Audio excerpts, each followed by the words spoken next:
Built a fire up on the hill, sat in the woods and drank my fill. Talked to God all night, took another shot and set me right. Then I walked down to the road, filled a beer can full of 22 holes, and said goodbye, yeah, I said goodbye. I'd go back but I can't go home. The river is up and the road is closed, and there ain't no phone at my mama's house, and all the lights are out down on the rural route.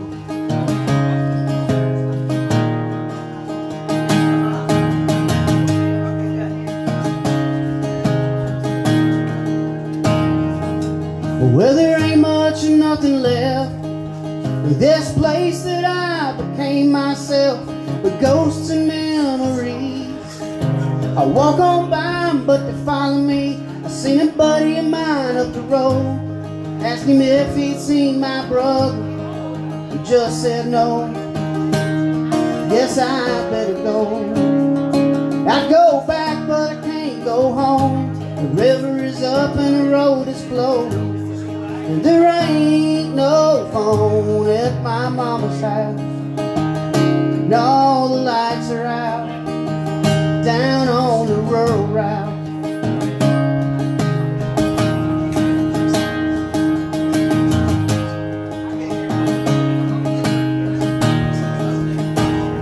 Yeah, I built a fire up on the hill, sat in the woods and drank my fill. Talked to God all night, took another shot and set me right. Then I found my mama's grave and sang the only verse I remember, to Amazing Grace. I go back but I can't go home. The river is up and the road is closed, and there ain't no phone at my mama's house, and all those lights are still out down on the rural route. Down on the rural route.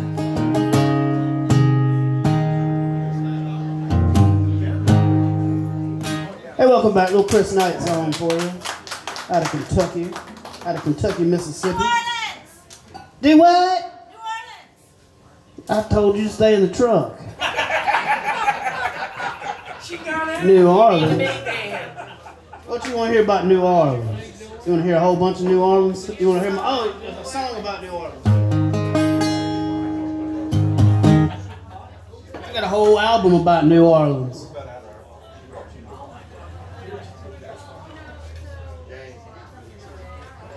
A whole album recorded in New Orleans.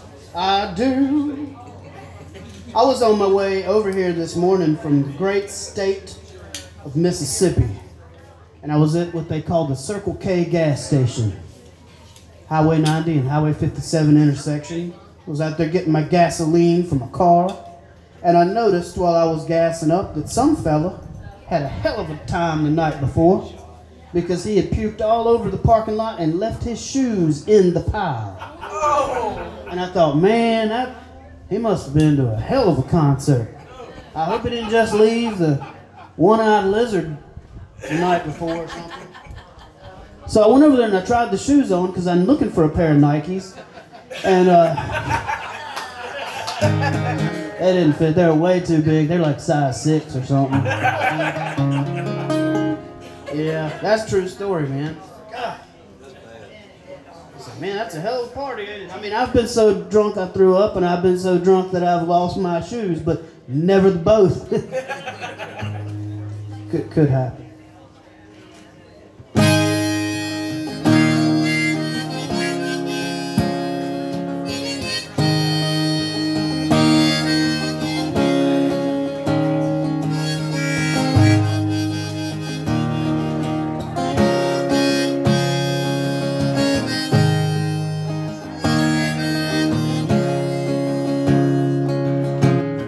Ruby was a 17-year-old girl from Clarksdale, Mississippi, and she should have been born maybe 40 years earlier, because she wanted to be a hippie.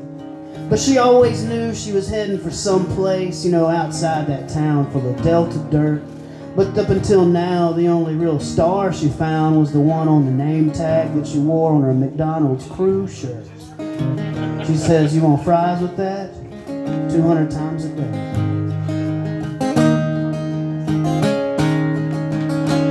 One day, Ruby was working at that drive-through window when this old bus pulled up to order. It looked kind of like it come sometime out of Woodstock and was heading down to the French Quarter. It was full of these long-haired, hippie-type, parrot-head kids, and they'd been living all out on the road, you know. She didn't even tell her boss goodbye, y'all. She just climbed through that drive-through window, and she was gone, gone, gone, gone. That's my attempt at sounding like I got some effects on my vocals. I go, gone, gone, gone, gone, gone.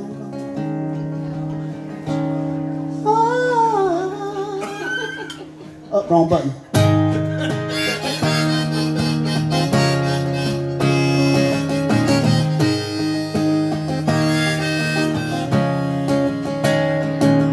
When they got into Louisiana, well, they started running low on that gasoline. So they pulled over to this truck stop parking lot. They were going to turn their blues into green.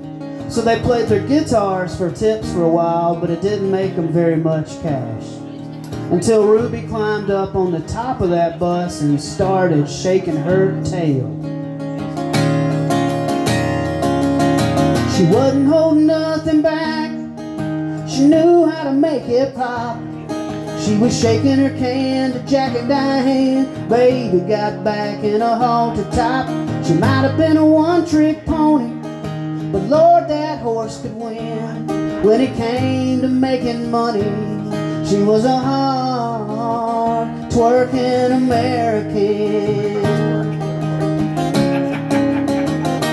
Twerking American.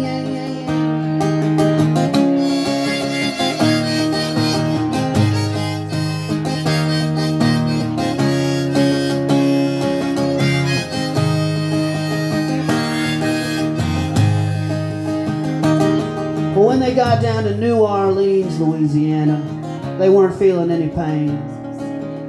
They parked their bus on Decatur Street down there by the Margaritaville Cafe.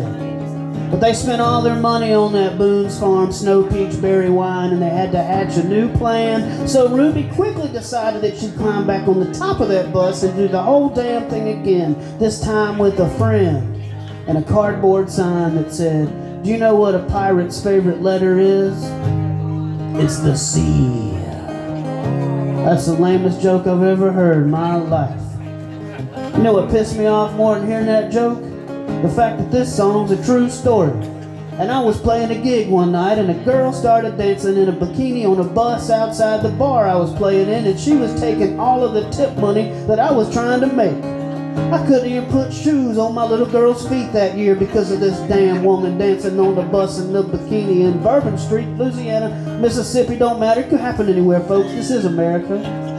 And they want to make America great again, but they don't want to put that law out that says you can't dance in a bikini on top of a bus while a folk singer's trying to play a song. It's bullshit. I'm going to cut somebody. Give me my knife.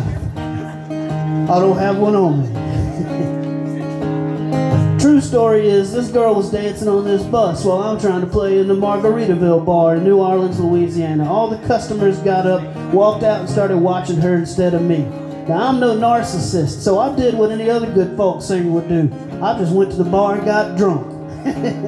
Because I didn't have to pay for the beer at that point, because there was nobody in there to counter me. Because even the bartender walked out the damn door, which technically makes that bar my bar. And if you got a problem with it, I don't care. You should have been in there to argue about it, instead of leaving me all alone on the damn stage with a guitar trying to make up a damn song about what I shouldn't have been singing about in the first damn place. And this is what we call a conundrum, y'all.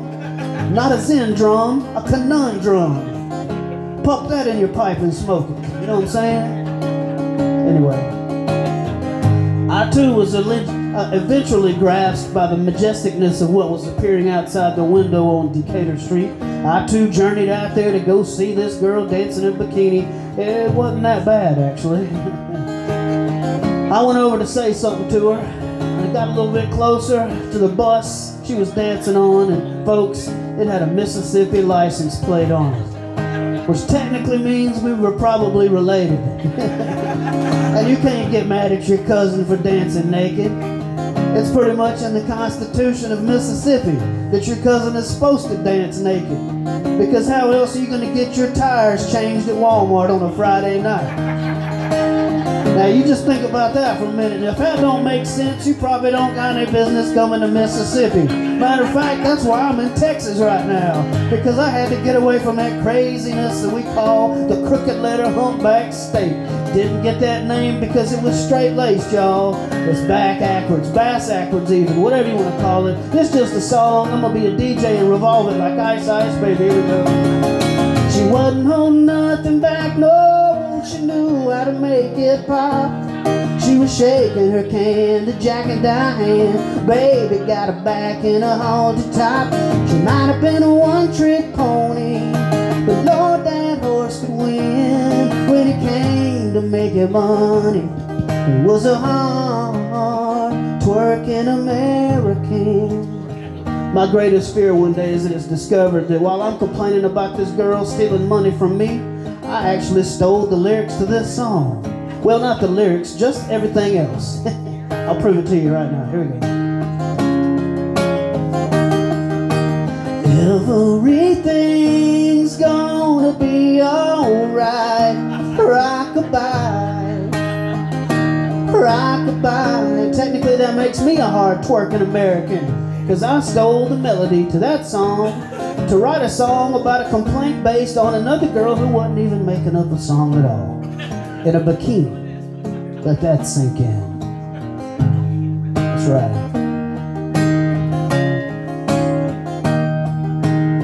I told her, I'm not so sure about this place.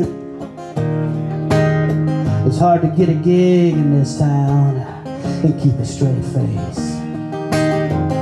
It seems like everybody's got a plan. You're kinda like Nashville with a tan. And everything's gonna be alright. Rockabye, hard twerking American. That's where I see it going. Everything's gonna be alright. Rockabye, hard twerking American. Rockabye. Hey, thank you. Y'all mind if I check my phone real quick? I had a little text message while I was up here. It might be something important. When you come home, buy some shit from the Piggly Wiggly. Don't sing the song about the twerking people that nobody likes. Oh, sorry, guys. Damn wife.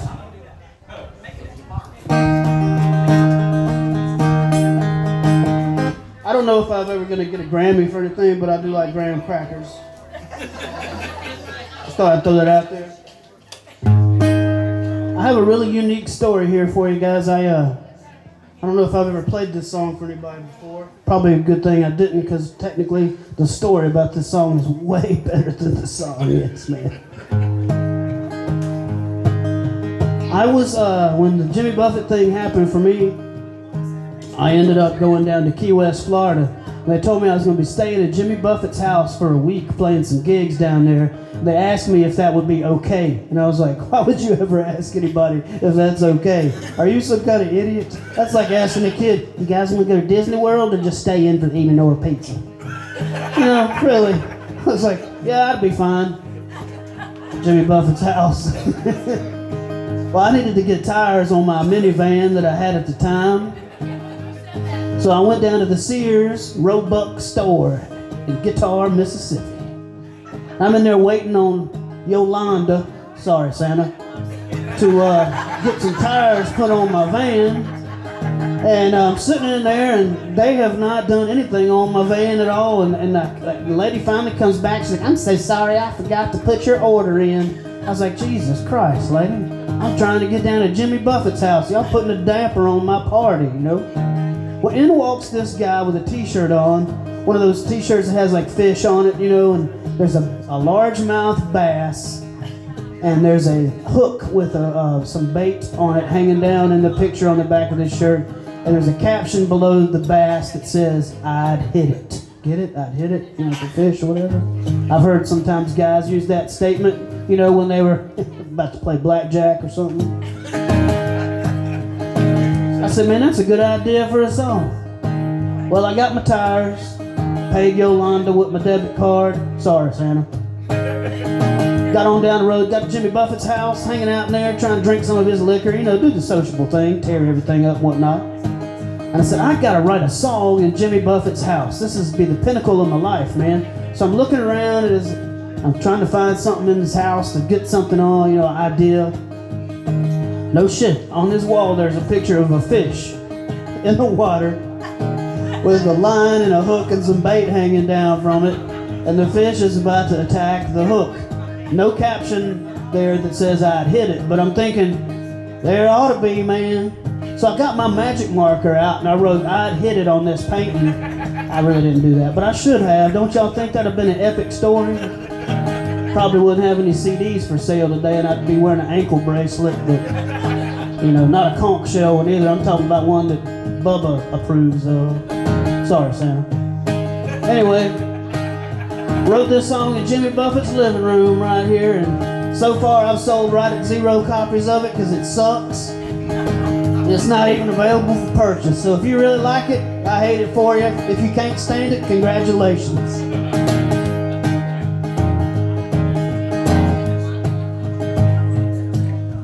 Two good buddies went fishing for bass. They were sitting in a boat talking trash when buddy number one proceeded to roll up a joint.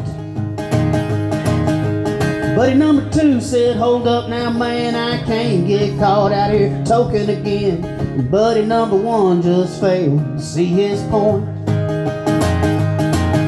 But he pulled out his lighter, took a big long drag, looked his buddy right in the eyes and said, I'd hit it, man, I'd hit it. Don't be such a stranger, let's get high. You're too old now to die young, so one more time, just for fun, I'd hit it. And he did, and then he got fried.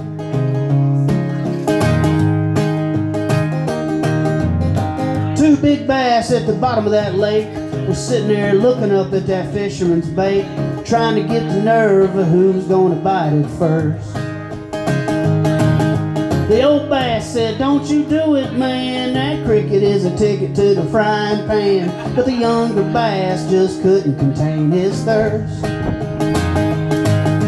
He poked out his chest and took a big breath of water, looked that old bass right in the eye and said, I'd hit it, man, I'd hit it.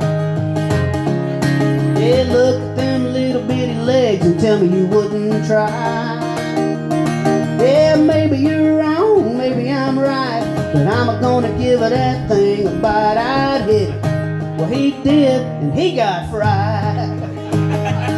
Well, the moral of this story, it's up to you good people to decide if you want to be the bass or the fisherman in life. But I'd hit it, man, I'd hit it. Matter of fact, I was hitting it about the time I wrote this song.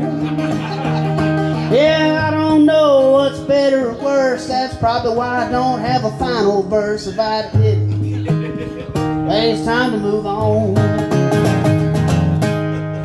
Thank you. Much obliged, much obliged.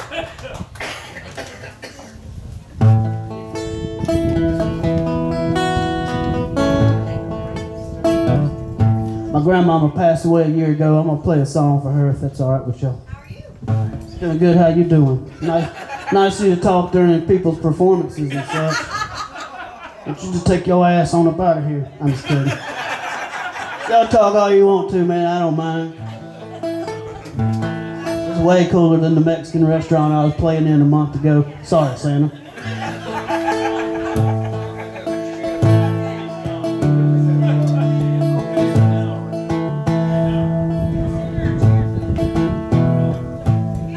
Well, my grandma loved her Copenhagen chew. We all knew it was the wrong thing to do. Wasn't no use in changing her. She'd been doing it since she was 2. Yeah, my grandma loved her Copenhagen chew.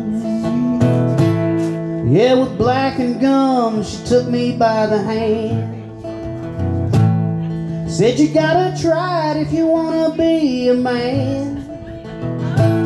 So I went and told my daddy I didn't know what the hell to do. He said, son, you know your grandma loves that Copenhagen chew. Me and my cousin saved up a little dough. We bought a brand new can of that Copenhagen Gold. We both took a mouthful, swallowed, and quickly threw up too. Yeah, we didn't know you're supposed to spit out that Copenhagen juice.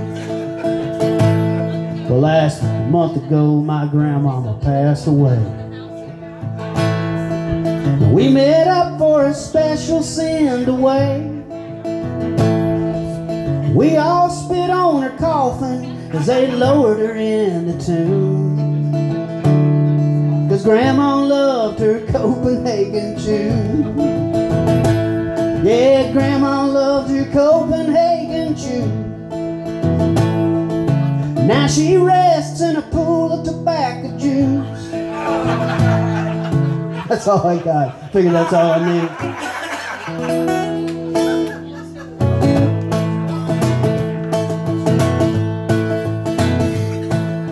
My girl dips skull wintergreen, and she likes to watch NASCAR. Once or twice I've seen her use a men's room in a bar. She likes to hunt and she loves to fish. She cooks the hell out of pork and beans. Looks real good in spandex and a pair of cut-off jeans. She's a redneck girl, and she rules my world. Better than a can of Havaline. She's a beauty queen. She loves Jim Beam. There's someone for everyone, and she's a girl for me. Well, we tied the knot, and let's see, what's the redneckest town around here right now? Do y'all associate with people from Kemah, or does Kemah and Clear Lake Shores kind of like Compton and Los Angeles? We got straight out of Clear Lake Shores, dog. Sorry, Santa. Let's just say, thank you, man. Appreciate it. Somebody's out there paying attention. A bunch of people out there not paying attention to shit, ain't they? I swear. All right, Pasadena. Well, we tied the knot in Pasadena at the local big truck show. Uncle Bob, her daddy, he gave the bride away to go. Then we sealed the deal on a blow-up bed while Haggard played all night.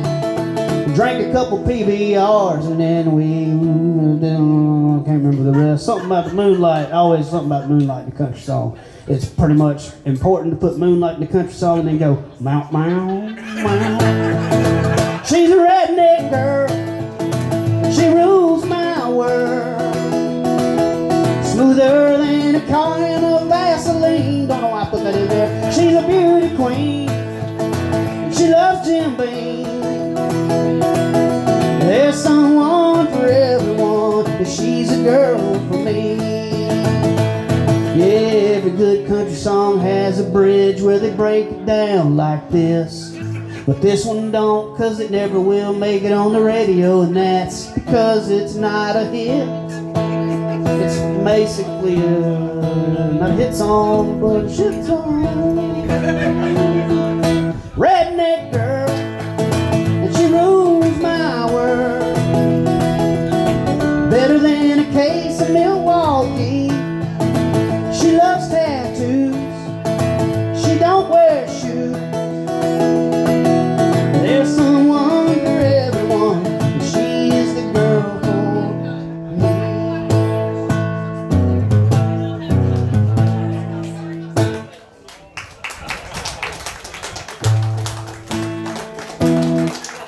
Thank you, guys.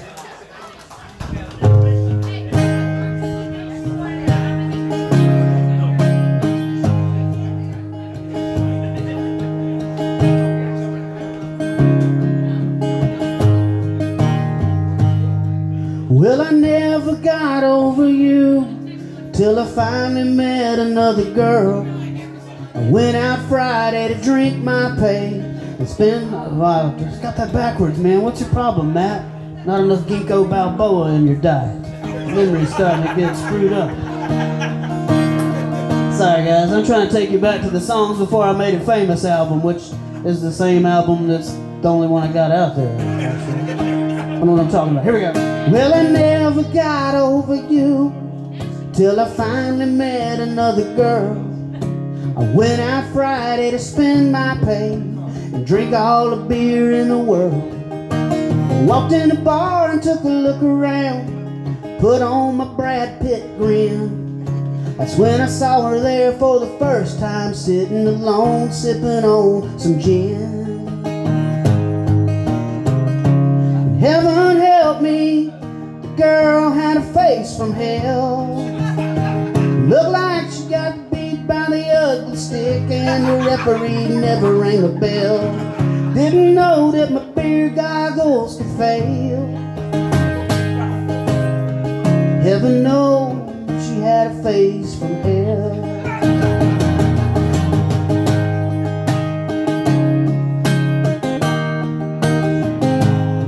So I ordered us up a couple skinny beers. She began to drink them down. She was smoking on her third pack of Virginia Slims, and I just kept looking around. I didn't want her friends to see me in that delicate state I was in. You know, my standards might have been broken that night, but my heart never was again. Heaven help me, the girl had a face from hell. She looked like she got beat with an ugly stick, and the referee never rang a bell. I didn't know that my beer goggles could fail, even though she had a face from hell. Heaven help me, that girl had a face from hell. She looked like she fell on a box of 10-penny nails. Sasquatch is certainly alive and well, I can tell. Oh, that girl had a face from hell.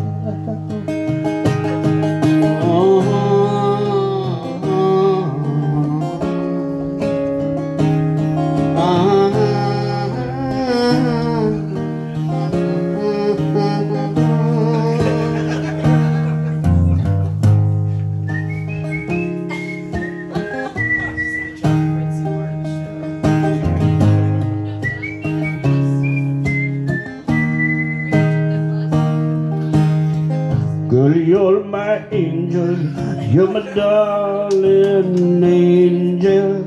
Closer than my peeps you are to me, Mr. Lover.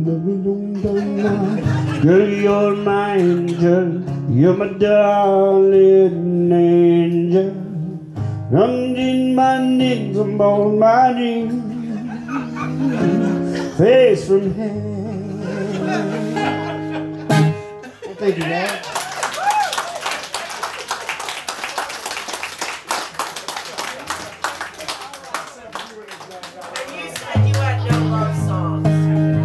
I don't know how to love songs. We got any teachers out there tonight? City sex ed teachers. Just kidding. I might have been a little bit out of line about that. I don't mean to say teachers in front of all you people.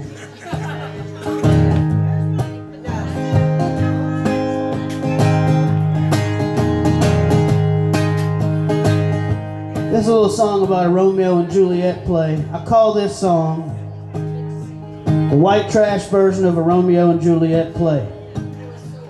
That's the name of the song. I need to try to work on that a little bit. They say it doesn't sound commercial. But Doesn't sound like much of any kind of commercial I've ever listened to either, except maybe a commercial for cat litter. Alright, here we go. Romeo and Juliet, Montesquieu and Capulet were talking like lovers do. They were contemplating suicide, victims of their family pride, knowing that they wouldn't approve. Juliet said to Romeo, there's something that I want to know if we're gonna die today. Tell me about your fantasy of what you'd want to do with me, and maybe it'll happen that way. He said, I'd like to get it on with you and your sister. If you think your daddy hates me, he's really gonna hate me when I kiss her. You know two is better than one, so come on, let's have a little fun. I'd like to get it on with you and your sister. I like to play this song at church on Sundays. It really brings the eye of love into the beholder of the crowd, or whatever, something. Yeah. Et tu brute? I said et tu cold Bud Light. The hell's that mean? Juliet started blushing at the words he was gushing. She couldn't believe what he said. She said, I thought you were a gentleman, but all along I guess you've been thinking with the opposite head. And I gotta be honest, I developed quite a fondness for someone in your family. So Juliet scratched her head, cleared her throat, and held her breath and said, boy, listen to me. She said, I'd like to get it on with you and your brother. And to tell you the truth, he's kind of a superior lover. You know two is better than one, so come on, let's have some fun. I'd like to get it on with you and your brother. Your kids get home and ask you questions about this song. You just tell them it's a song about playing outside on the beach or something, okay?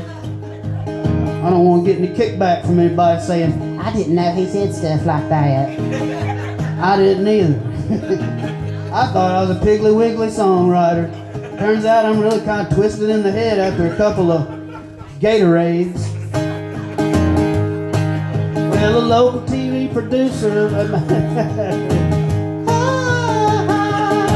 Well, the television director with a motion picture caught me playing this song in a bar. He said he thought it was a travesty that I was up for talking about it without becoming a star. So he told me to write a song, and I did, and that's not all. I forgot half the words to the last part of it too. Something else about Jay-Z and Jennifer Lopez, and I don't remember how the rest goes, but it was pretty funny at the time. But now I'm thinking I'm probably ready to start to say, I'd like to get it on with you and your sister. Tell you the truth, I believe that I might have missed her. You know two is better than one. Come on, let's have some fun. I'd like to get it on with you and your sister. Thank you. Hadn't done that one in a long time, not since my little girl's talent show. She's 6 years old now, so that was when she was 5. So took first place in the restraining order category. How many of y'all know who Rodney Carrington is? Y'all know who all the Rodney Carrington fans out there? I got a pretty funny story about Rodney Carrington. Before I met Jimmy Buffett, I met Rodney Carrington. He had a contest. You see where this is going already, don't you? He had a contest, and he was coming to Biloxi, Mississippi to perform at the Beau Rivage Casino. And they had a contest called Get Your Rodney On. And what you did was, everybody that wanted to compete had to do a video of themselves doing one of his songs and upload it to the internet, and then you got your friends to vote on it. And the person with the highest votes at the end of the week got to go to the show, sit on the front row, have dinner with Rodney at the restaurant. They also got a to and from trip in the limousine to the casino and the presidential, whatever they call it, honeymoon high roller suite. And a bunch of chocolate strawberries, free beer, name a couple other things, a hat, you got a free hat out of it. You know, it's pretty cool shit, you know. Anyway, this whole thing was going down on my wife's and mine anniversary. So I knew I had to try to win this, right? So I uploaded a video of myself playing a Rodney Carrington song. And I was clearly in the lead for the first like 3 or 4 days. I mean, I was slaying people. Then out of nowhere, this mysterious person who's got a bag over their head puts a video of themselves doing a Rodney Carrington song on the internet. Not singing, just dancing. And I'm playing my guitar and giving it all I got in mine, you know. All 3 chords I know, I'm, you know, balls out trying to win this thing, guys. This joker starts beating me in the votes. Then they send me a message on Facebook and they say, hey, we're gonna win, but we're gonna give you the prize anyway. We just don't like Rodney Carrington. And I sent them a message back and I said, excuse me? And they said, give me a call.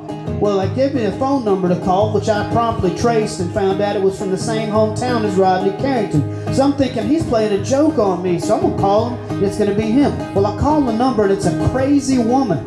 Turns out she's a stalker of Rodney Carrington. She says, I hate Rodney's guts. And I'm gonna win and I'm gonna make him pay for what he did to me. So I called the president of the Beau Rivage Casino up and told him what was going on. That there was a hatched plan at bay of some jackass stalker of Rodney Carrington trying to get at him. And all I want is the damn chocolate strawberries, the hat, and the limo ride. It's my wife's anniversary, you know, and this lady's trying to clearly steal my Kool-Aid from my, you know, hands here.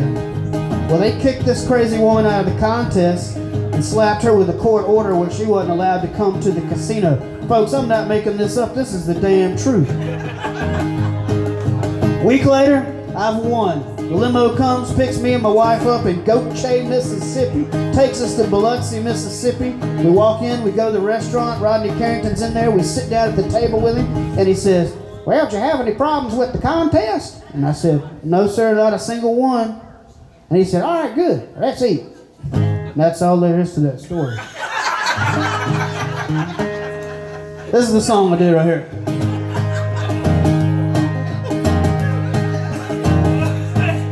Well, I came home and the door was locked, so I tried to ring the bell. I saw a pretty little note that she had wrote, telling me to go to hell. I climbed in the window, I got inside. She hit me in the balls and then I cried. Called me a name, said I lied. Hit me again and then I thought I died. Grabbed a bat from beneath the bed, swung it once but she missed my head. She read back, swung it again, then she hit me in the twins again. Yeah, today's the day my wife met my girlfriend. Thank you.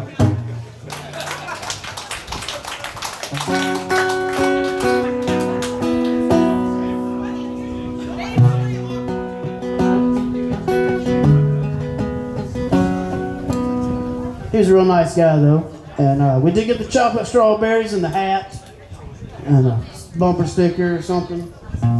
Where are you going, lady? I'm just a refill. Do you need to sing? I do. I really do need. What would you like, man? Skinny beer, vodka, rum, tequila. Yeah, all of that stuff will work. I'm just kidding. No, I'm good. Thank you, guys. Good, you sure? Yes, ma'am, I'm good.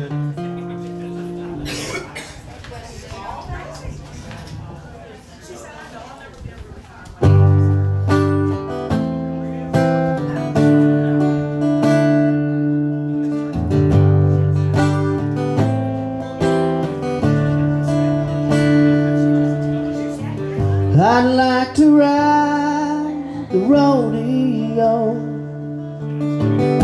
but I got bronco feet, so I'll just stick to aeroplane, gently pop my head. I'll drink a lot of whiskey. It gives me such a glow. It makes me quite immobile, but it lets my feelings show. And I'm somewhere below the spotlight, somewhere below the sound. You dig deep enough, you might find me. Find me and you found my sound.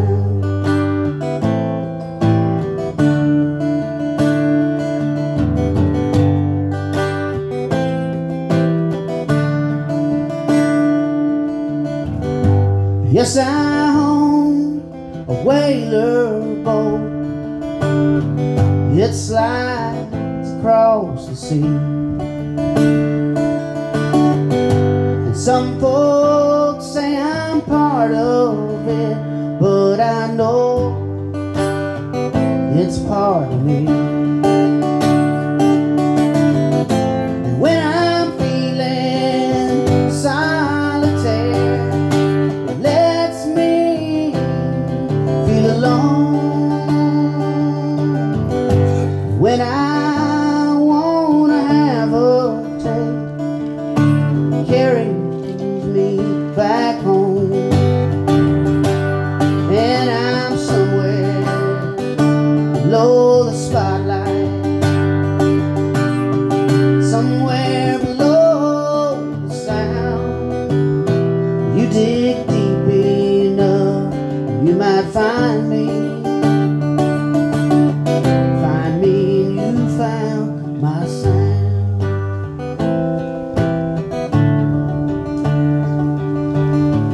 I'd like to ride the rodeo, but I got bronze feet. Thank you, Jimmy Buffett off of Living and Dying in 3/4 time. Out.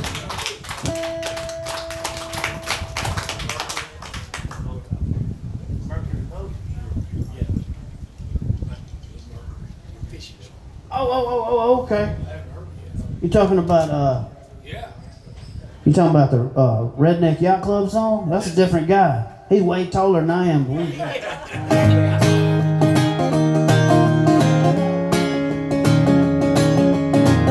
How y'all doing? That's my Tom Shepard impersonation.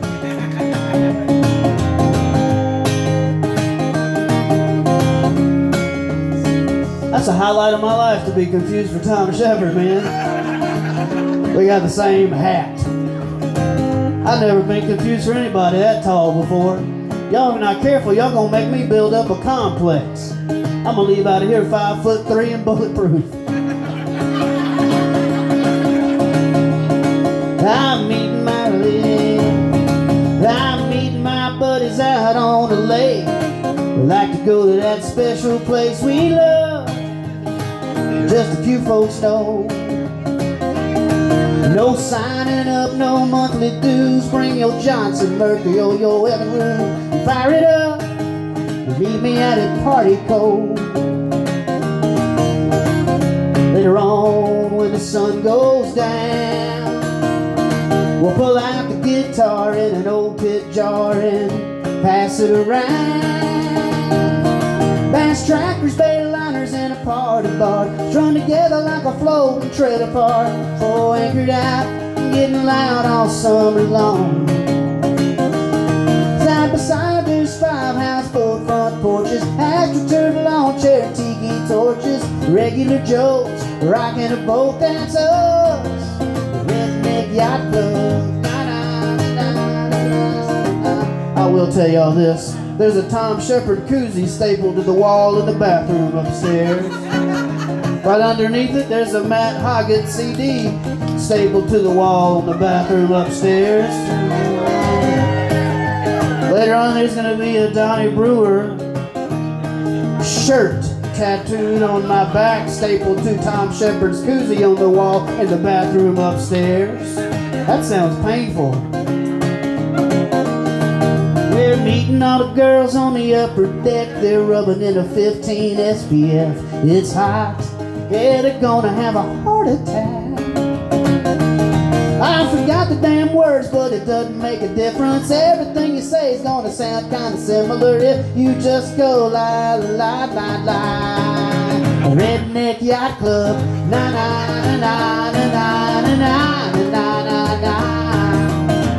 Na na na na na na na na na. Later on, when we're all alone, we'll be making waves in a no-wake zone. Bass trackers, bailliners, and a party bar strung together like a floating trailer park. Yeah, anchored out, getting loud all summer long. Side by side, there's 5 houseboat front porches, aperture lawn chair and tiki torches. Regular Joes rocking the boat backs up. Redneck Yacht Club.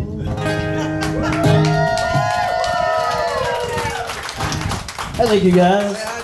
Hey, Tom Shepard. I wrote that song with Tom Shepard back in 1976. Born in 77, it was hard as hell to do, y'all. Hard to do, hard to do. God bless. They're gonna get sued.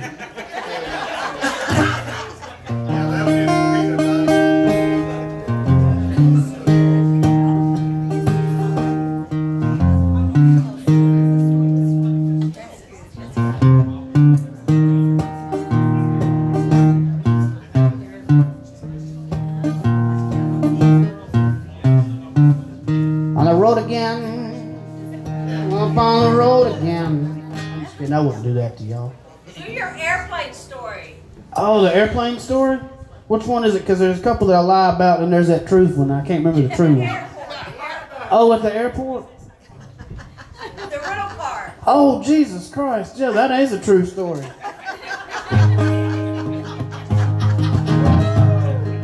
I'm not really one of those guys that cares which way you swing romantically, if you know you're straight or not straight. I don't really care.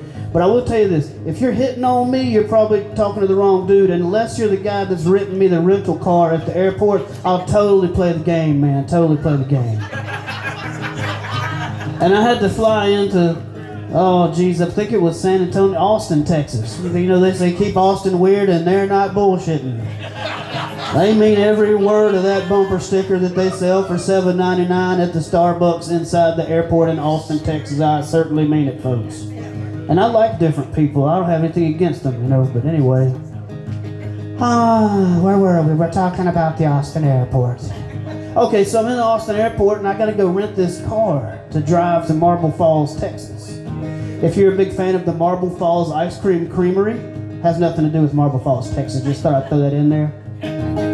So I'm at the airport, I walk up to the Thrifty Rental Car Center and I look out there and there's a guy. He's got the, you know, the hairdo where they shave the head on the side, but the top's kind of like a doo-wop. I call it a doo-wop because it's like Jerry Lee Lewis kind of thing, you know, but they're not copying him because they don't listen to Jerry Lee Lewis. Red balls of fire. I'm like listening to, I don't know, Adam Lambert or somebody. Anyway, the guy certainly not a dude I'd probably hang out with on the weekends, but as I walk up, he says, "Hi, how may I help you?" And I was like, "Well, hi, Tony." Actually, I think his name was like Gavin. I was like, "Hi, Gavin. I'm here to rent a car. I have reservations." "Oh, okay. And will you be traveling to?" "So I'm going to, excuse me, I'm going to Marble Falls, Texas, and to a songwriter conference." "So what do you have available?" "Well, it looks here that you've rented the mystery car, which means it could be anything that we offer." And I'm thinking, please God, let it be a Dodge Charger or something cool. "Oh, I've got the perfect car for you. It's a Nissan Versa." How in the hell is that perfect for me? Is it because the car and I are the same size, perhaps? Gavin? He found that funny. I did not. I was hoping to get a Suburban or something cool driving to Texas at a Texas Songwriter Festival. You get out of a Versa, you may get beaten up. I drove that car anyway. That's my airport story. I sent Gavin a CD in the mail and I said, "Hey Gavin, I got the perfect song for you." "I don't like your ass. I don't like..." I'm just kidding, that's not really what I did. I should do that though. Hello everybody. and welcome to the show. Before we get started, there's one thing you should know, and that's how you properly pronounce my last name. It's spelled H-O-G-G-A-T-T, kind of like Merle Haggard, but not really. Merle's a millionaire and I can barely pay. He's got 100 gold records, I got one today that went plastic. Well, I bet you sometime, long time ago, Merle stepped out on stage at his very first show and the announcer probably screwed up his last name. He probably said, "Ladies and gentlemen, Merle Hoggatt." Merle probably said, "Well, they always call me Hoggatt, and to tell you the truth, I wonder why they always call me Haggard." It doesn't really matter, because you're walking on the frightened side of me. That's how I got, folks. But it could be a lot more. My hat don't hang on the same nail too long. My ears can't stand to hear the same old song. I never leave the highway long enough to bog down in the mud. I got this rambling fever in my blood. Yeah, I got this rambling fever long ago. By the time I heard a lonesome whistle blow, someone said you ever gave a damn. Well, they damn sure told you wrong. I got this rambling fever all along. Rambling fever. How'd we get here from talking about airports? I don't know. Rambling fever. There ain't no kind of cure for my disease.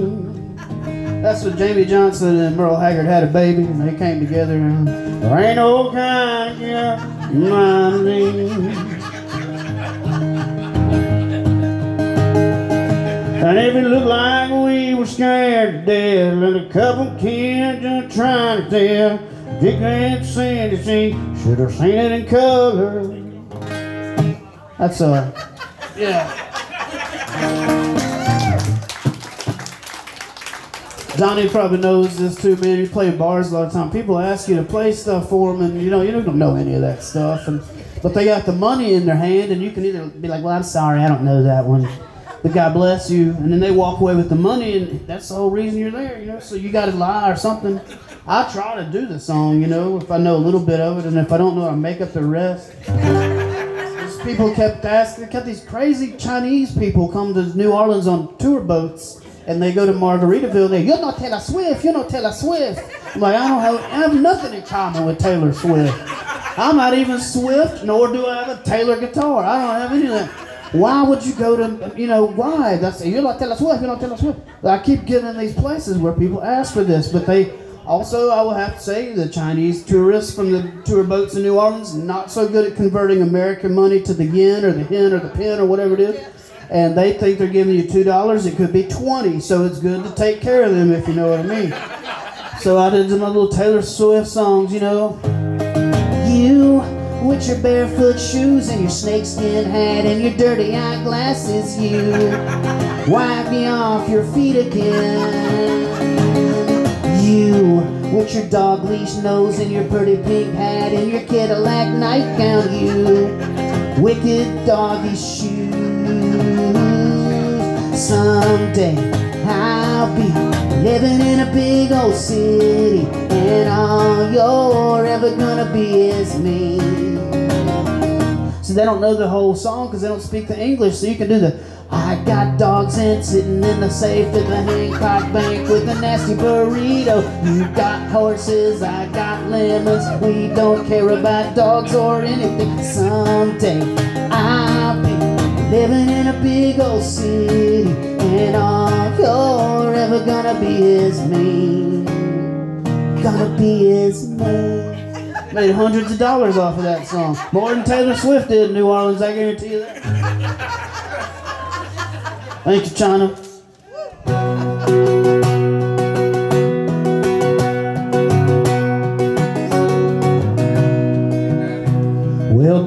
Justin Bieber, I wrote you this song. I hope that you like how it goes. You see, for 7 years now, my daughter's been listening to that song of yours on the radio.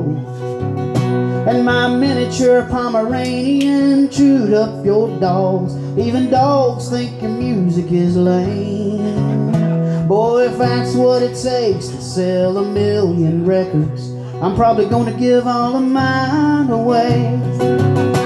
Yeah, 'cause you got those shoes and sissy hair too, fake prison tattoos, posters, and wait for it, sign. Well, dear Justin Bieber, if you want to see a real show, you should go see Jimmy Buffett sometime.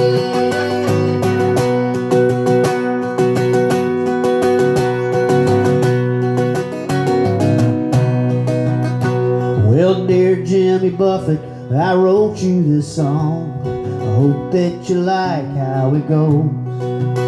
You see, for 20 years now I've studied your music, and there ain't a single song I don't know. And I grew up like you in that Mississippi sand and followed your every move. No sir, I'm not a stalker, I'm just a little songwriter. Emphasis on little, I might add, if that's okay with you though. Yeah, and you got those planes and restaurant chains, tequila and land shark beer. Well, dear Jimmy Buffett, if you're hearing this song, I could sure use a record deal this year.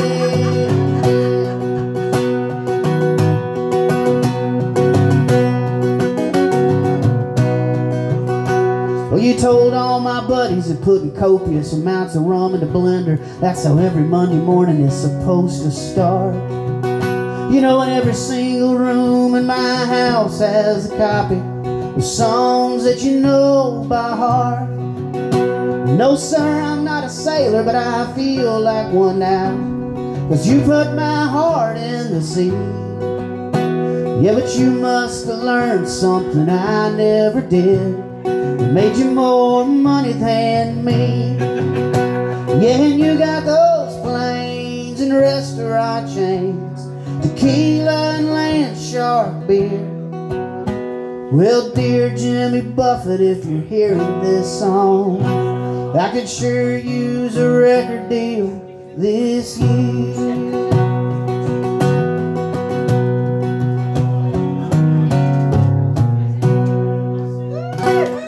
Thank you.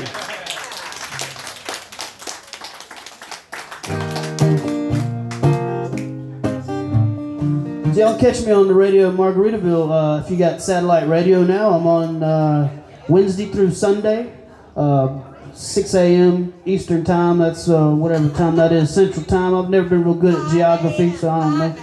Thank you, 5'8". God damn, I'm up early, ain't I? Well, I'll tell you what, I got to cut that out. Yeah, I'm on every day, almost every day during the week. You can catch me on there.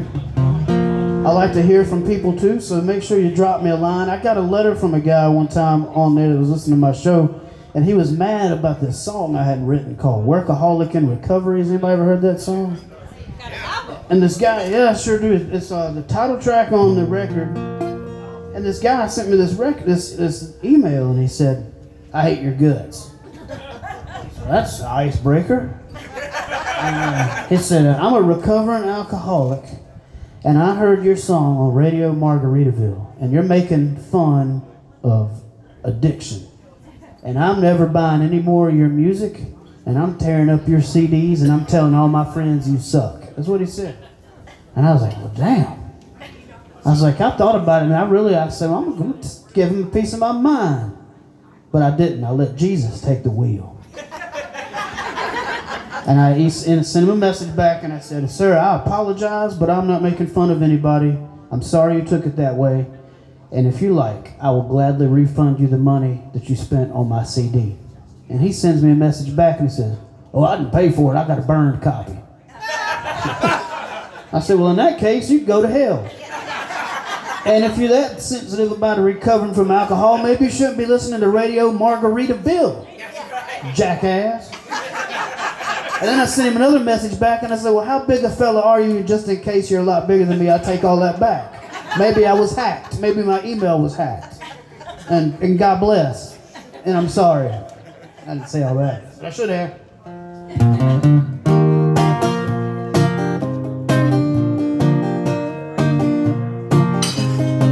Well, I went hadn't done that song in a while, so I might mess it up.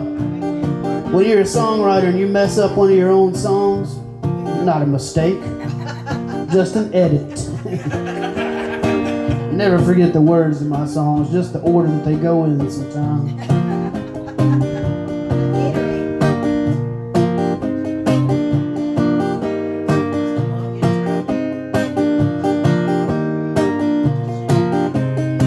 Well, I busted my butt on the top of that corporate ladder,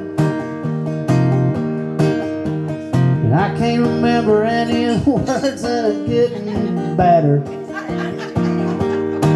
But it was time to clean my act up before I knew I had a little time left, admitting that I had a problem. That was the first step, 'cause I'm a workaholic in recovery. Yeah, my therapy couch is a hammock between two trees. No self-help tapes, just some Jimmy Buffett CDs. Yeah, I'm a workaholic in recovery. Well, to tell you the truth, sometimes I miss the pay. And I might work again, but I'm not going to work today. I told them take that job and shove it. I don't need all that stress and tension. Then I packed my bags, y'all, for a Clear Lake Shores, Texas intervention. I'm a workaholic in recovery. There ain't no dress code, just flip-flops and cut-off jeans. I got a bumper sticker that says rehab is a beach. Yeah, I'm a workaholic in recovery. Though if you want to kick that habit, 'cause you finally had enough, all you need is a sponsor, and here at the Lizard, I believe there's plenty of us. Workaholics in recovery. Yeah, our therapy couch is a hammock between two trees. Ain't got no self-help tapes, just a bunch of people that played here's CDs. Yeah, that's all you need to be a workaholic in recovery.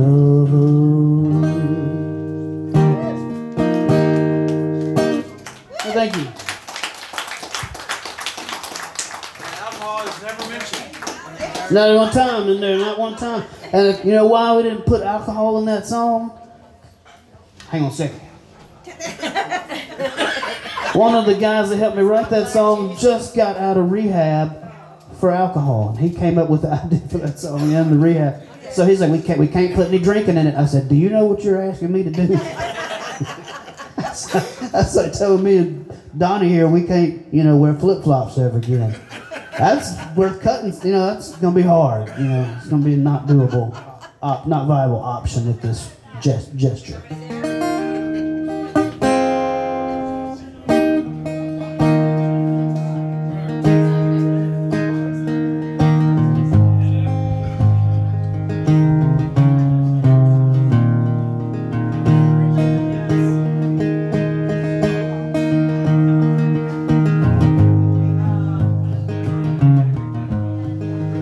I sure do thank all y'all for coming out tonight. It's really cool to be able to come out here. And if y'all think y'all are having a good time, which I hope y'all are, thank you.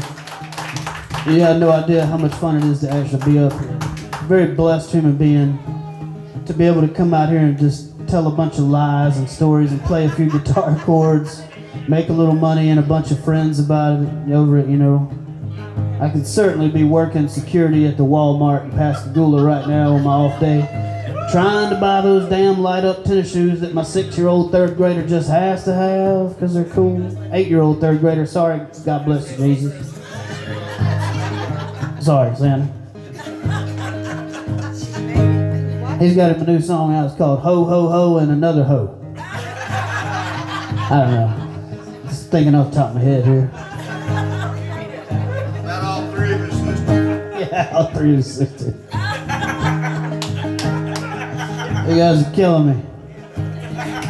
Oh, Lord have mercy. Yeah, it's very great. Thank you to Dennis for having us out here and cooking and everything. And thank you, John Boyd, Damn It Earl, and everybody else who included this party. I'll do a couple more songs for you, I guess. Try to think here. Kind of do a little. What's that? Ready New Orleans. Oh, Ready New Orleans? You are, or you want to hear it? Oh, yeah. Oh, okay. I always tell the story about this song, and people think it's going to be a funny song because what led up to this is kind of funny if you consider a life-changing birth of a child a joke. I am one of those guys that when you go down to New Orleans and you go to the Tropical Isle, you ever been down there, you know they got the hand grenade drinks? Well, you know, you drink too many of those, what happens, Donnie? You get drunk, right? You get children. You can get children.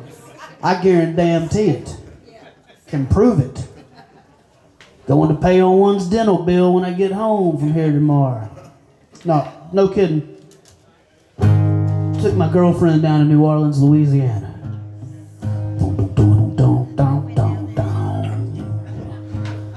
Went down there to, you know. Not really. Went down there for a songwriter festival. The first ever New Orleans Songwriter Festival. And they wanted to break this record down there that night by having the largest open mic event in Louisiana. They had 500 and something people sign up to play one song at a stage down in the Frenchman district. And it started at like 5 p.m. and it was going to go until the last person played, even till daylight. And I wanted to be down there for part of this because I had another gig lined up with it. It was before the Jimmy Buffett thing happened and everything. But I get down there and we all sign up. You had to sign this piece of paper and drop it into a bucket, and had to stand in line to do that. Then they drew all the names out one at a time and told you what number you would be. Now the reverse rules of a lottery are in effect here for me, because instead of being the first name pulled out of the hat, no shit, I was the last damn one on the entire thing. Out of 500 something people. So I'm thinking, man, I'm gonna be here till 7 o'clock in the morning. I was close. We were there till about 6 o'clock in the morning. Left 2 or 3 times. We got something to eat. Came back. Then people started dropping out because they didn't want to be stuck in there, you know, all night long. So they went from 300 to 330 or 335. And, I mean, there's all kind of people. There's little Limp Bizkit wannabes in there. There's rappers. There's reggae people. There's people telling jokes. There's some good people. There's some terrible people. And I'm thinking, man, I done changed my mind on what song I was going to play about 11 times by the time 4 o'clock in the a.m. got there, and I hadn't even gotten close to getting called yet. So I did what I do best. Started drinking. We left the Frenchman district, went down to the Tropical Isle, got the hand grenades, had a couple down there, came back, still ain't called anybody's number close to mine. Eventually I did get to play my song though. And that's all that ended up happening after that. But exactly 9 months later. Da, da, da, da, da, da, da, da, da. And I'm thankful for it. New Orleans is a beautiful place, and I have a wonderful story to bring back from there. Here's a song about that.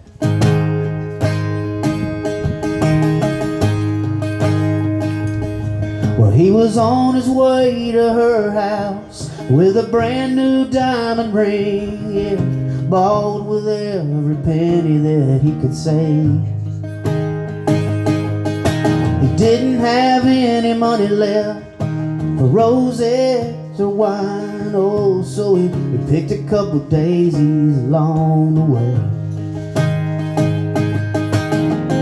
She knew the moment that he pulled up, and when he got down on one knee, she said, honey, that's enough.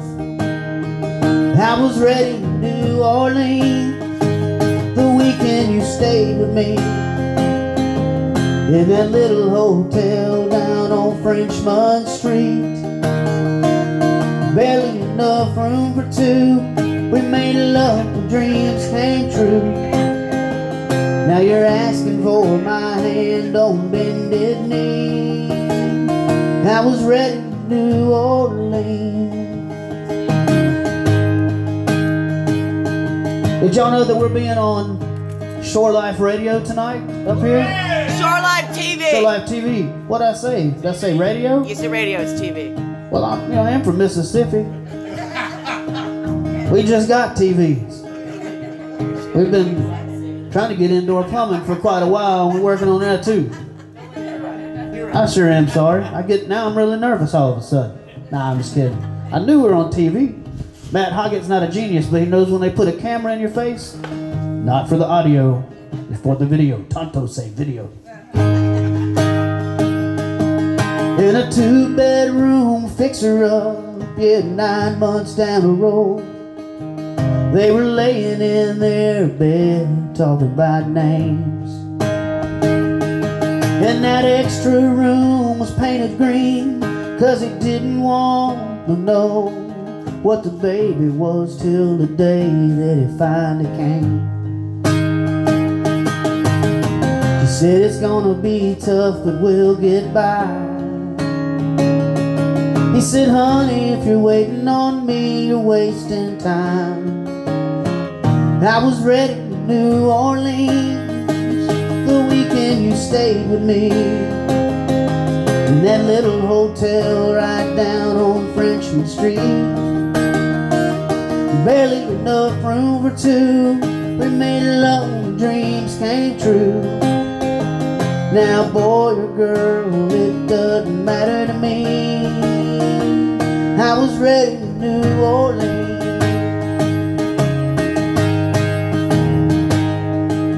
Well, years went by till her daughter's wedding day. She said, Daddy, do you think I'm ready to take his name? He said, here's a little key to a hotel room, and a note that said, don't open till the honeymoon. It said, you'll be ready in New Orleans, just like your mom and me. You're gonna love this little hotel down on Frenchman Street. There's plenty of room for two. Love him and he'll love you. Yeah, that river wind will help you find your wings. You'll be ready in New Orleans.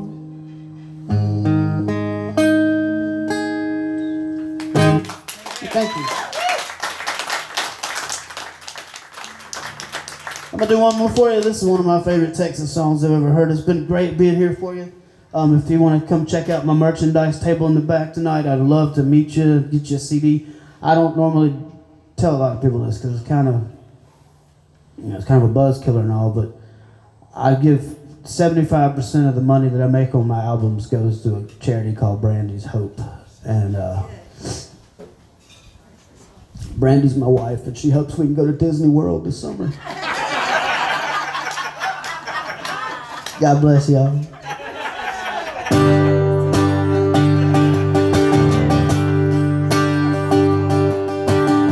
I had a buddy back in '81, and we made ourselves a pact. We were heading for the new pipeline, and we weren't ever coming back. Well, we worked 80 hours making time and a half, but LaGrange was just too hot. We drove back home at the end of that week, and we spent it all on shots. I see you in Houston,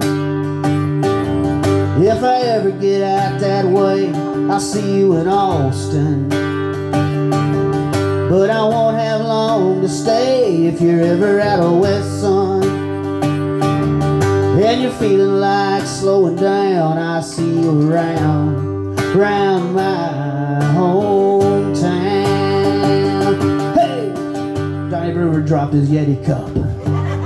Sounded like a bomb went off. 3 kids jumped off their motor scooter gyro things and they started to cough. I don't have nothing to do with this song. Then again, what does? What truly will be, will never be, if you believe in what there is to come. You see?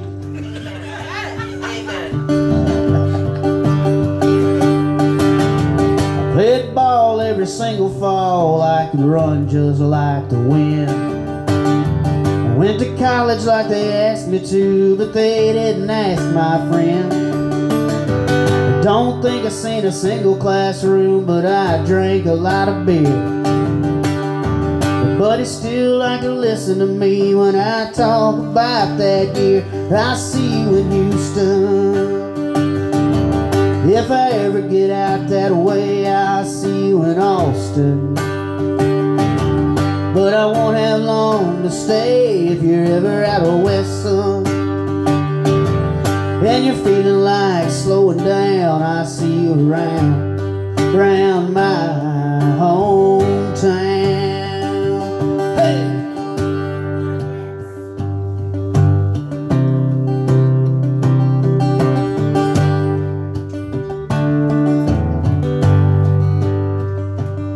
Well, I got myself this little solo band.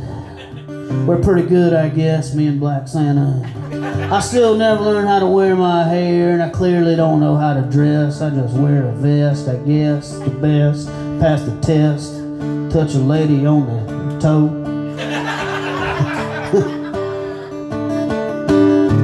But I'm leaving for the last time, honey, I'm never more wrong. Gonna pack my bag a little heavy this time and head myself back home. I'll see you in Nashville. If I ever get out that way, I'll see you in Austin.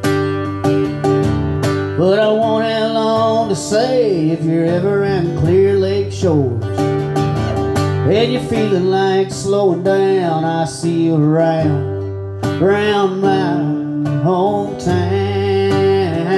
I see you around my hometown. Oh, for some reason, every time I come to Texas, I try to sing like a Texan or something. You're around my hometown. Wonder what Reba McEntire would think about that. Think she'd go crazy for me? You know, Fancy was her name and all.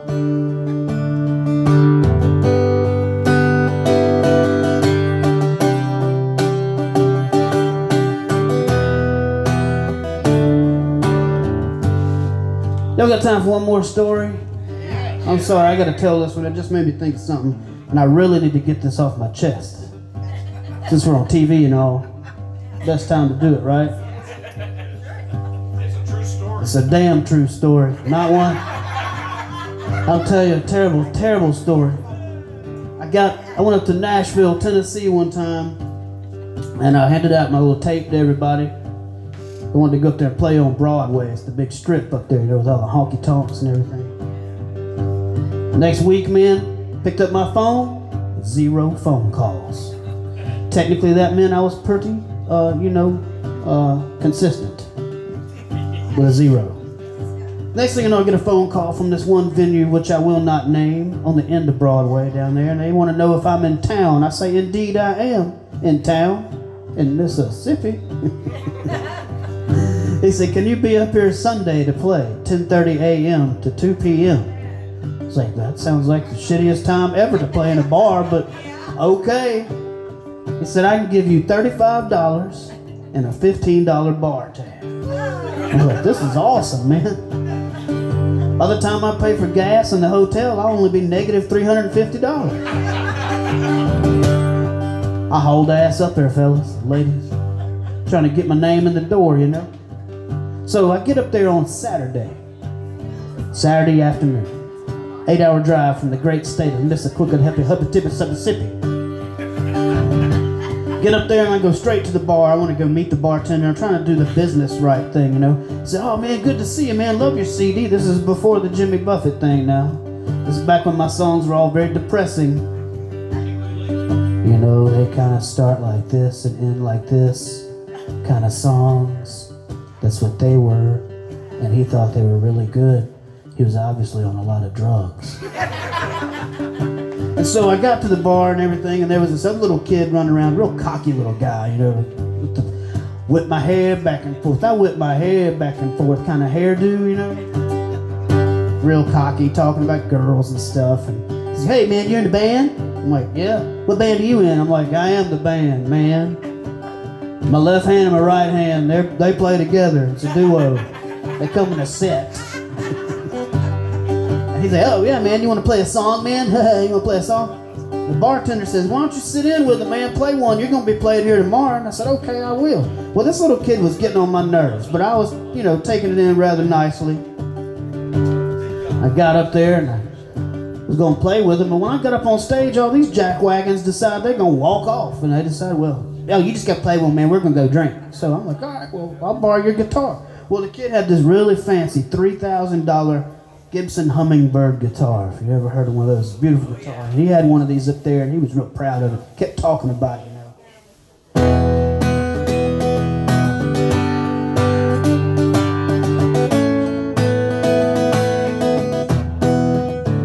Now I could have played any song in the entire world I wanted to up there. Probably one that I'd written. But maybe it was because I was drinking and I decided to play this song right here. Well, I remember it all very well. Looking back, it was the summer I turned 18. We lived in a one-room rundown shack on the outskirts of New Orleans. We didn't have money for food or rent, to say the least. We were hard-pressed. Mama spent every last penny she had to buy me a dancing dress.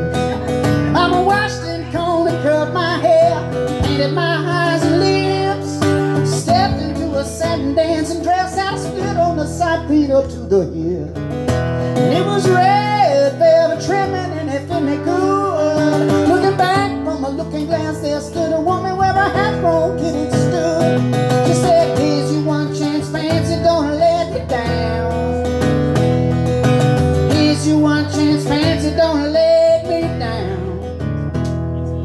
Only the part I remember about that, I tried to turn it into a David Allen Coe talk-in type thing. I did this with it right here.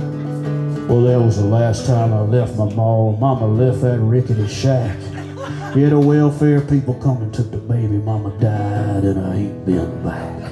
But the wheels of fate had started to turn, and for me there was no way out. It wasn't very long till I knew exactly what me and my mama were talking about. She said, "Here's your one chance, fancy, don't let me down." Anyway, you can imagine everybody in the bar is probably going like this at this point. And I'm like, "I'll catch y'all tomorrow, Sunday at 10:30 a.m. to 2 p.m. here on Broadway." None of these people are going to make it to the 10:30 a.m. show, guaranteed. I probably wasn't going to make it to the 10:30 show myself. I was not heading down what they would call the right path to success. Anyway, I saw a little bastard laughing at me out the corner of the bar. Sorry, had to use that word "little" again. And I wasn't trying to do it. But Lord knows, when I put his guitar down on the guitar stand, it fell flat over on its face. Hit the microphone leg like that. Knocked a big old hole in the front of it, about inch by inch. I know those dimensions pretty well.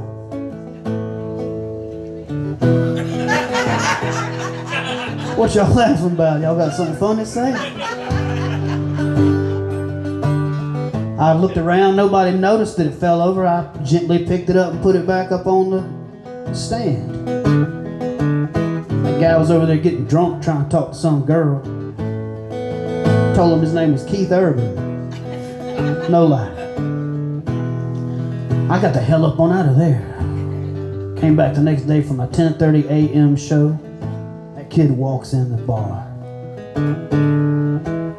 He said, "Hey man, I'm not here to stay or listen to anything, but good luck." He said, "Man, I got drunk last night." I said, "Did you really?" He said, "Yeah. I don't remember, but I must have knocked a hole in my guitar." I was like, "Damn, that's terrible, man. It happens sometimes." He's like, "Did you see what happened?" I said, "I sure don't." I said, "I'll tell you what." I said, "What's that?" I said, "Here's your one chance, fancy, don't let me down. Here's your one chance, fancy, don't let me down. Mama, forgive me for what I do, but if you won't have, well, it's up to you. You should never let me play your guitar and drop it down." And I guess I did.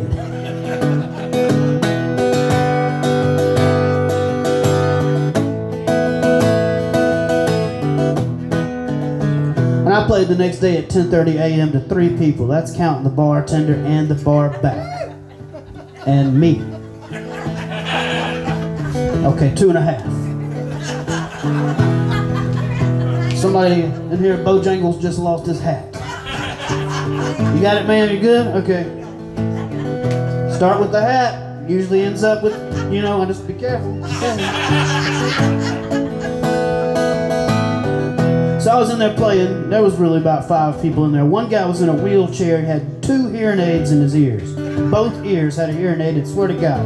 He rolls over to me with the little joystick on the remote control wheelchair, and he says, "Boy, you're good." I said, "Oh, thank you." He said, "What?" Swear to God.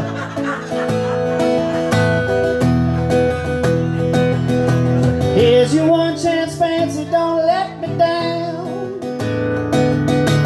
Here's your one chance, fancy, don't let me down.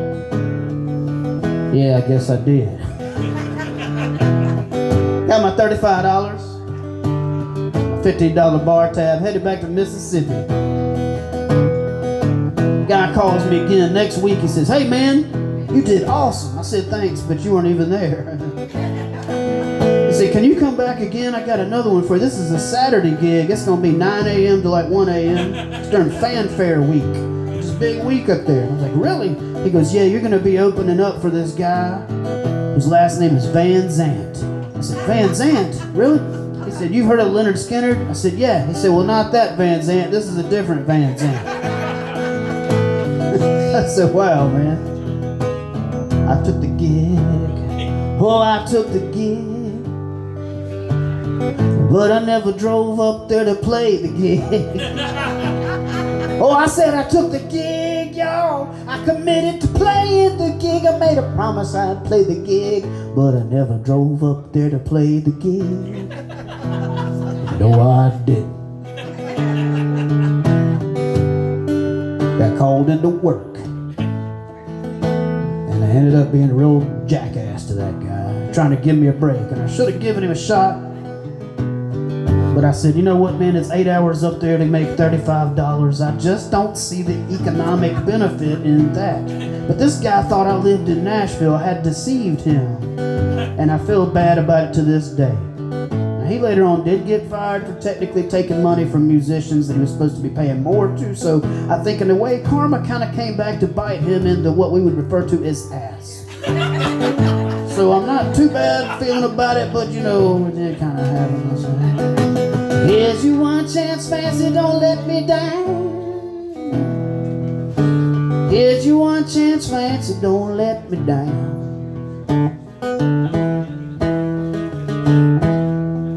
Well, that was the last time I left my mama. When she done left that old rickety shack, see the welfare babies come and took the babies, and something about babies. Mama died, Chris Stapleton ain't gonna be back. I said, "Hey, dad, looking, what you got cooking? Won't you come home with me?" We took a cherry boat ride to the other side, talking about Hendrix on NBC. We're gonna get you some loving cooking, a little home cooking. Gonna spoon in the back of a Volkswagen Beetle. Gonna talk a little bit about me and the Eagles. Gonna see Tom Hanks and Tommy Joe. We're gonna talk a little bit of boxing, MMA on the wrestling. Talking about besting. You make your fried chicken with Crisco, baby, cause you ain't gonna count them calories. Lady, gonna, what you gonna do when they come for you? You're gonna sit yourself down, walking around, you got to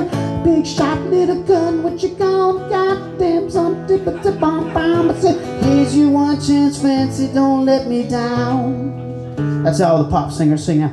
Here's your one chance, fancy, don't let me down, down, down.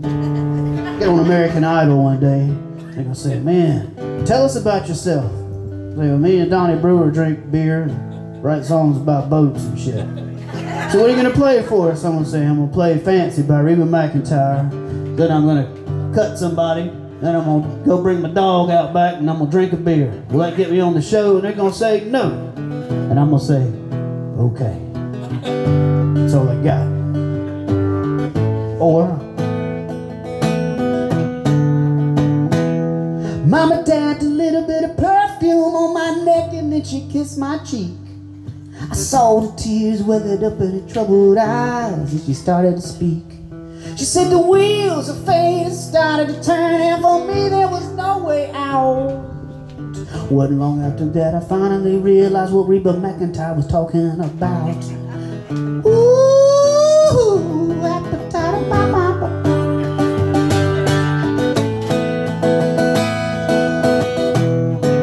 Y'all have a great night. It's been wonderful up here with you.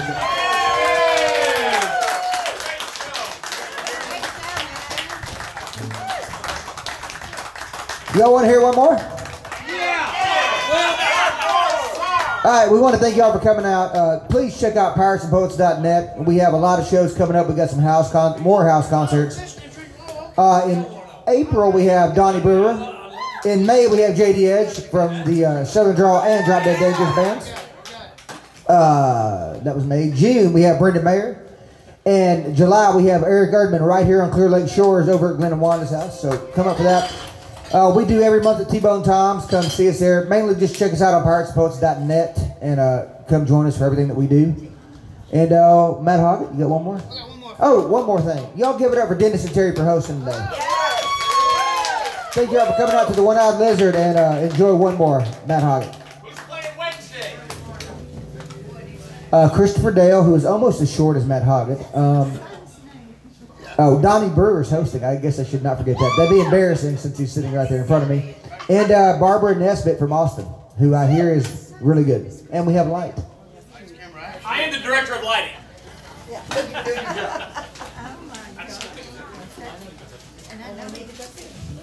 No more songs. One more.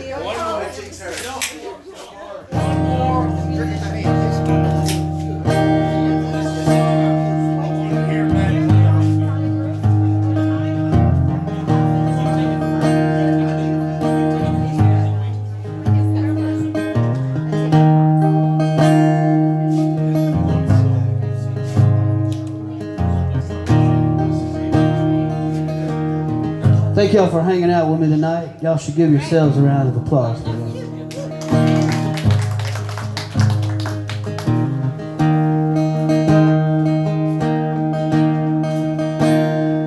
This is a little song I wrote about the state of Mississippi, actually, and it applies to everybody these days because this whole world needs a big old dose of some kind of healing. I don't know what it is it's going to take to do it, but I think that maybe it could start with music, and that's the common denominator in this world between all different people, you know? Maybe. I don't know.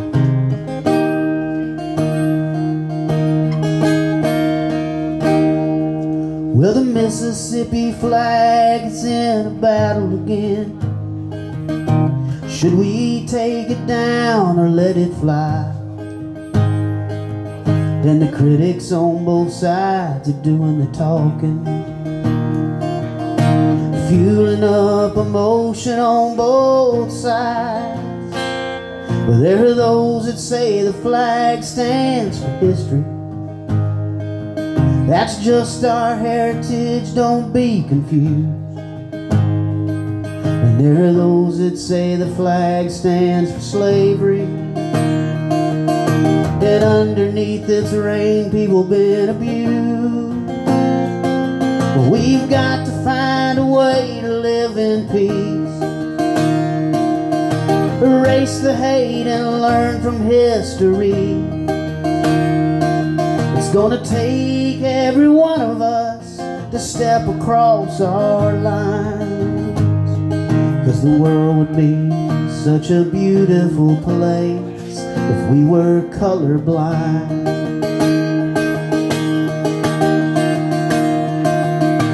We'll take a trip up to Ferguson, Missouri. Black Lives Matter painted on a sign. Across the street from a group of armed policemen, and everybody watching on prime time. And we've got to find a way to live in peace, erase the hate and learn from history. It's gonna take every one of us to step across our lines, 'cause the world would be such a beautiful place if we were all colorblind.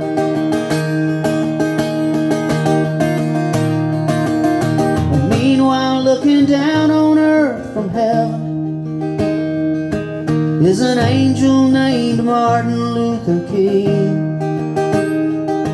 While our cities turn to flames and all those politicians blame, we're moving even farther from everybody's dream. And we've got to find a way to live in peace, erase the hate and learn from history.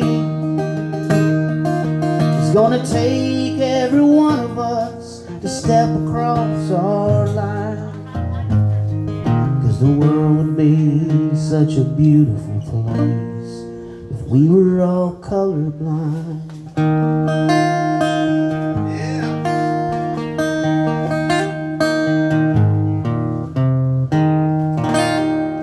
Thank y'all.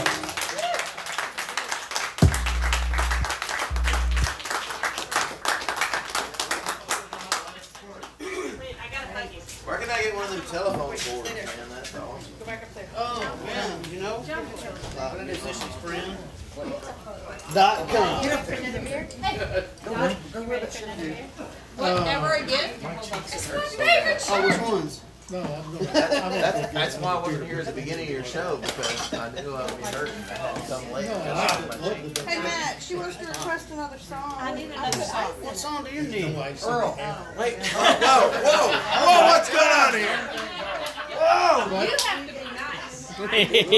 That's right. This is my queen. She's my queen. She gets whatever she Well, I wants. did like kind of look him up to be like the 47. There's like an inch and a half I between did 47 kind and of, you know, 56. like Look at that. I Dig it. I thought you would. The three ones I gave you. All right, Joe. Thank you everybody for tuning in to Shore Life TV. What did you do? Damn it, Earl. Thank you to Matt Hoggatt. Thank you to Damn It, Earl. And John Boyd, Pirates and Poets. And we want to thank Dennis